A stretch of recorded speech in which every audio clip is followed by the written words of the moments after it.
Alright, I parked in some shady corner, so if there's no vlog tomorrow, you know why.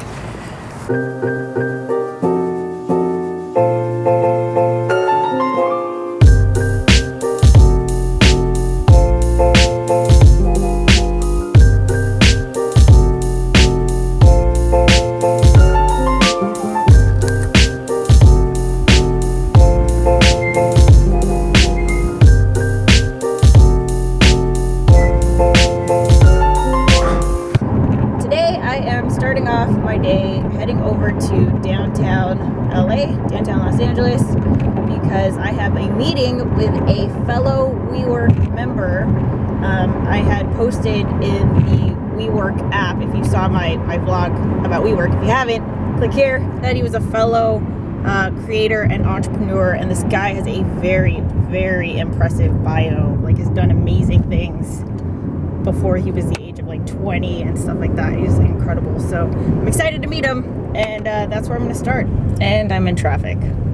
Welcome to Los Angeles.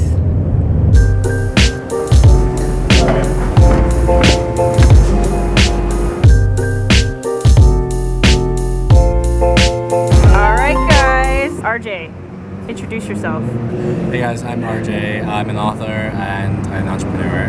I've got a couple businesses, a couple books, fantasy, fiction, non-fiction, yeah, basically. Can I ask how old you are? Yeah, I'm 23. He's 23. I have only a little bit of his time, and I wanted to ask him a few questions that will hopefully give you some insight as to helping you accomplish your goals. So, first question.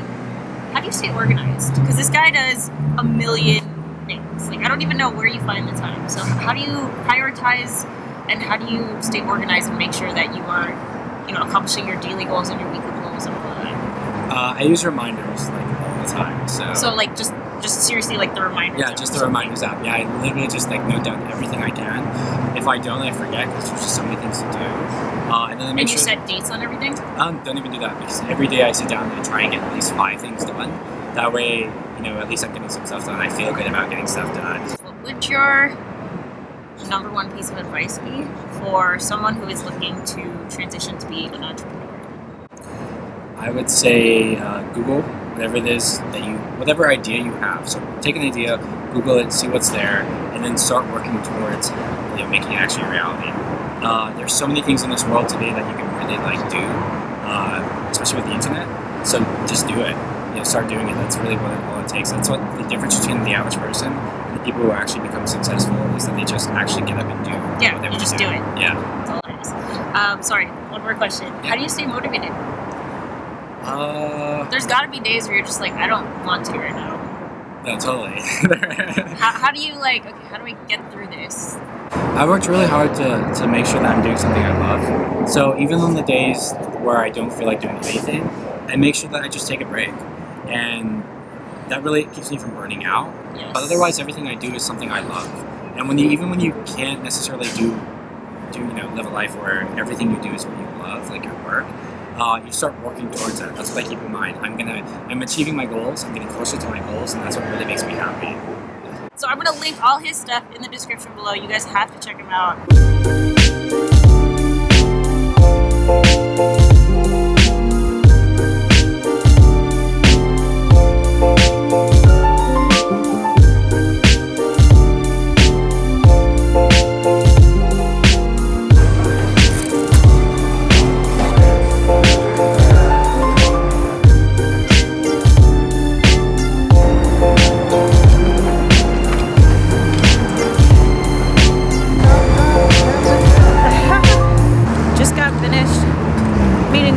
RJ, which was so cool, so much fun.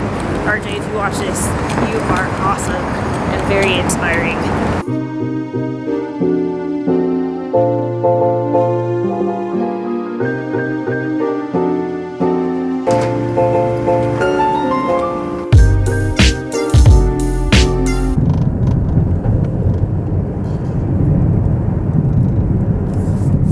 Welcome to Skid Row.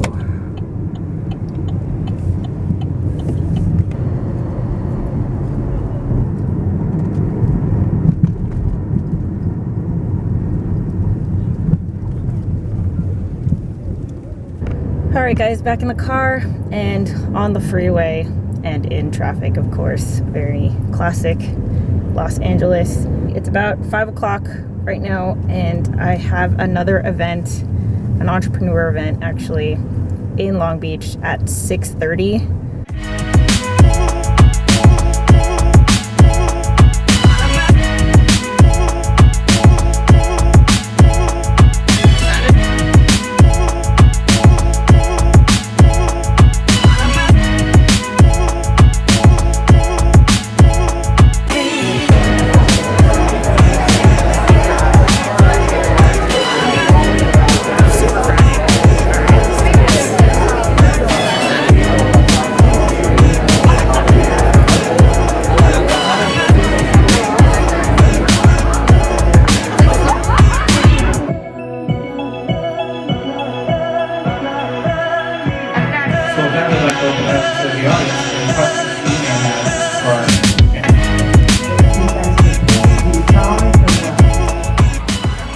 So that was an event about incubators and accelerators and organizations that provide seed funding and resources and stuff like that for entrepreneurs and startups. Most of it I don't think is relevant for me at this time, just because I'm a solopreneur, and a lot of incubators are looking for teams.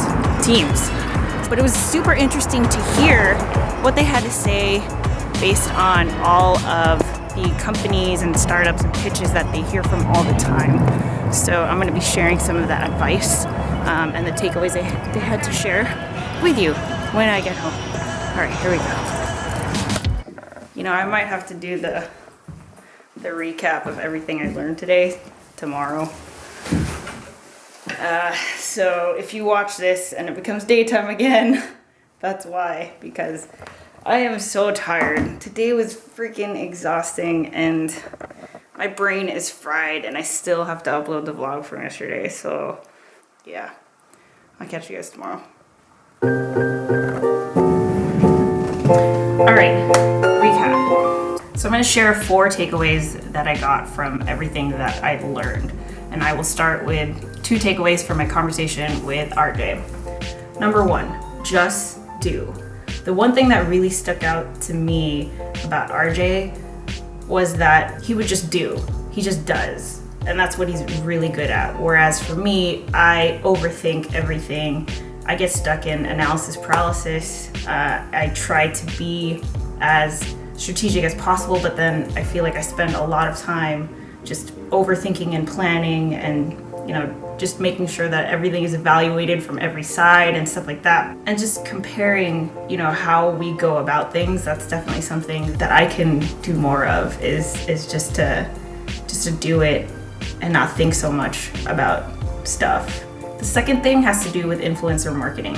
So if you're trying to build an audience online, the best, most effective way is to do influencer marketing. And actually, if you look back to my video with Jermaine, who is the sharing economy vlogger, my subscribership just spiked up when we collabed. My views spiked up, my watch time spiked, everything spiked up because a lot of his audience came to my channel. So, if I could replicate that with other influencers, people who already have audiences, and you just kind of, collaborate so that way you cross promote to both audiences. That's what I need to do more of. And RJ, he's so good at it. He's so good at finding a way and coming up with an idea that benefits 2 people so that you create something that neither could have done on their own, and it really makes an impact on both audiences. I had asked him how would I collaborate with this person or this brand or this organization or company, and I think that's what I get stuck on, is that I just don't see how I could create something that's in that industry. But he said something to me that really just hit home, and he said, that's the challenge. That's the challenge for me as a creator, is that I have to come up with something creative that is out of the box and that isn't, I have to find the way to merge our two different industries together, or that brand and me, or like my story and someone else's story. That's the creative part. And I don't know why, but I never saw it that way, which saying it out loud, it seems so obvious. Like, why wouldn't I see it that way? But I don't know. From the incubator accelerator event, there were two things that I wanted to share with you. One was, so two people said two different things that are related to this point that I want to make, which is don't fall in love with your idea because your idea will fall back in love with you. And don't be married to your idea so much that you don't change. And, that's something that I realized very quickly on the entrepreneurial journey, is that, you could set out to do one thing, but there's just so many things that you do not anticipate. You might meet someone or some other opportunity will come up and that'll kind of change your direction. So if you are not able to adapt, you are going to fail. I think I need to learn how to incorporate that more into the creative process. So not just with business, I think I've gotten that part down, but in terms of say I come up with an idea for a vlog, sometimes I just stick to it so much that I get stuck. I don't want to waste time having to reshoot and re-edit. So I'm trying to tell myself, be malleable and try to create something with what I get. And the other point is, people can't help you if you don't know what you're doing. That is something that I've always struggled with, because I can tell that when I introduce myself to someone new and I'm constantly meeting people, I always say something differently. People are definitely willing to help, for sure. You'd be surprised actually at how much people are willing to help and willing to collaborate and willing to give you advice or connect you with someone. I don't know why, but I think that's just how entrepreneurs are. But for sure, if you can't figure out what you're doing and how someone might be able to help you and what you're missing, then no one can help you. And that's what I struggle with, because if I were to sit here right now and tell you guys, what am I missing to get me to this level? I can't even tell you. I don't even know what that is. And so that's why this really hit home for me, because I want to try to figure that out. I want to know, what is it that's going to take me to get to 10,000 subscribers? Or what is it going to take me to enroll 25 students in the Sharespark Media School or something like that? I need to figure out what my finish line is so that I know when I'm crossing it. Anyway, I hope you guys found those takeaways helpful as well. If you like this video, give it a thumbs up and share what you think in the comments. I'll catch you guys later. Bye.